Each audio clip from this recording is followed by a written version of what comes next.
Give me the surprise cut at the end of training camp for the 49ers. The one player that's not going to make the 53 that's going to have Niner fans saying, what? Yeah. Gosh, this is tough.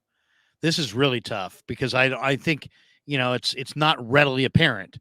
But I'm going to say Oren Burks because Oren Burks is Wow. I know. Oren I Burks wasn't expecting that at all. I know. He's played well. He's played I think well. he's going to start. I know. There's a lot of people that feel like he's going to start in Aziz's spot, but I don't think it's going to be about that. I think it's going to be about keeping your inventory of young talent. And I think Graham and Marcelino and Winters are all higher upside young talents. And you're covered on special teams with cheaper guys like Curtis Robinson and Flanagan Fowles. And I could see Burks being a surprise cut because of cap reasons. It's a good call. Yeah. How about another third-round pick? Danny Gray. A little word for Danny. Because the way I look at it is that if they keep just 5 wide receivers, then he has to beat out Ronnie Bell and Tay Martin. Those two right there. And from what I've seen so far. Same kind of thing money-wise. It becomes cheaper guys. Chris Conley. So I'm not sure. I'm not saying he doesn't look good enough. So he's fat. The speed is legit. Yeah. But he's a body catcher. He's a body catcher. I don't think you can you could trust him. I just don't think you could trust him to catch the ball. Period. I think I think he'll make it because of what he gives the team. But I would say this. As far as, he gives them a vertical threat and he gives them a space creating, take the top off the defense. I'll say this. I do see the position as crowded, and I do see that being a primary position for a big name guy to go. But I would think it might be Ray over Danny Gray.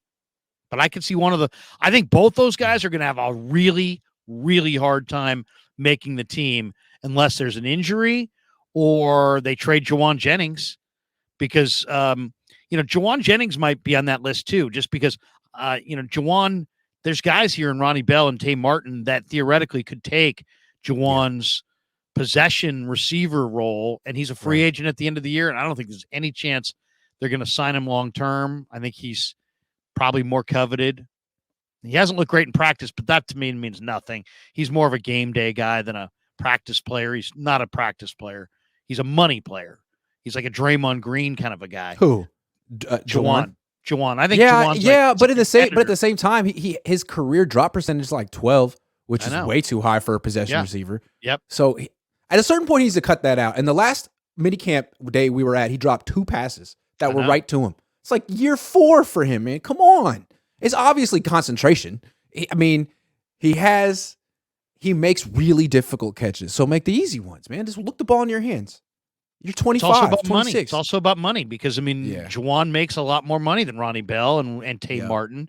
And if those guys look good, and I expect they will because they both have great ball skills, and they look, comparable, they may just say, you know what, here's an area we can cut our payroll. Yeah. That being said, with Jennings, I feel like he's the kind of guy who could get cut or have an amazing year.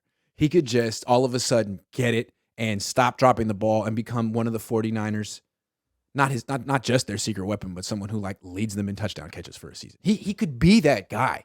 He just needs to be a little bit more serious. I feel like these drops are just 100% focus, just a little more serious. Yeah, I'm not. I love a blocker. I don't even sweat him in practice because think about it. Was it Green Bay, Grant, and Dallas where he had those out pattern? If the Niners are on 4th and 5 with their season on the line, and they go to Jawan Jennings, I'm not questioning it. Not surprised. Also, doesn't it seem like in those gotta have it moments, Kyle Shanahan is more likely to call a play for Jennings than say Brandon Ayuk? I'll say this too. I love Debo. I think Debo's an awesome player. I'd much rather have Debo than Jennings. But if it comes down to I got to throw it on 4th down with the season on the line to Jennings in a crowd or Debo in a crowd, I'm throwing it to Jennings. in a And I crowd. think there's no question. Kyle feels that way too. The question is, would you rather throw it to Jennings or Ayuk? To me, I would rather throw to Ayuk 10 out of 10 times, but Kyle Yeah. trusts Jennings, loves Jennings, calls him the best route runner on the team. Like, that's disrespectful to Brandon Ayuk. Kyle is so disrespectful to Britt. No, he's not. But at the same time, he just doesn't give him his flowers. Maybe he'll give him his money one day, although I'm curious. I We'll think see. I think Kyle holds the offensive skill position guys, most notably the quarterback, the running backs, and the receivers, to really, really high standards. I mean, you've heard him talking about running backs. Hey, that was a great run. Yeah, it was blocked for 6. He got 6. You know what I mean? It's like he's got an idea of what it But should to call get. Jennings a better route runner than Ayuk is just wrong. So it's like either you're playing favorites or you're trying to piss off Brandon Ayuk, which is maybe a legitimate coaching tactic because he plays well when he's angry. So maybe Kyle's just pissing him off. Like, hey, Jennings is better than you, even though he's not. Well, you know what? We got a glimpse at that this week. I thought that was the biggest takeaway. We could do a whole live stream on just Debo's presser where he's like, yeah, I sat with Shanahan and we both decided I was crappy. You know what I mean? Or whatever word he used. Fair enough. But I mean, in a way, I loved it, right? Because I'm Yeah. like, wow, you know what? Here's a great player who wants to challenge himself to be even that much greater. Right. But I could also picture Kyle saying, you sucked here and you sucked here. You weren't good at this. Do you want to keep going? He graduates. Yeah. He grades out the receivers harshly because he played the position.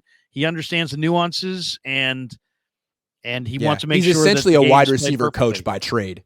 He's essentially a wide receiver coach by trade. Yeah. That's the one position where he could hammer in on the tiny little details and get you.